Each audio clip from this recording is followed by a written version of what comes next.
G'day there, welcome to this Mark's Reviews and Tutorials video. What is this extra valve on here? This is the waistline. See here on the backwash valve, you've got coming in from the pump is normally on the top. 90% of valves like this, not all, and coming out from the bottom is the return that goes back to the pool. So it's going into the chlorinator and then back to the pool. On the other side where the single outlet is the backwash valve. Now what is that other valve over there?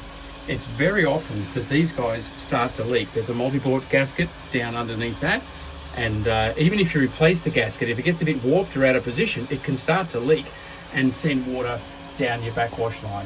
So step one, if that's happening, I would recommend replacing the multi-port gasket.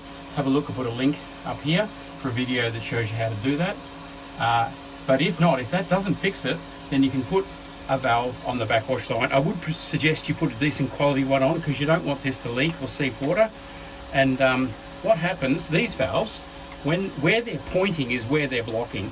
So this one, you point it like that so it's open, and you can backwash and rinse, vacuum the waste, do everything you want with your filter. But when it's on filtering, you don't want any chance of any water going down the drain. You turn it that way. You can even turn that down so it doesn't get bumped. And then you know it's not going to leak. Regardless of what's going on here, it stops it. So it's pretty common. You'll find a two-way valve on the backwash line, and that's what it's there for.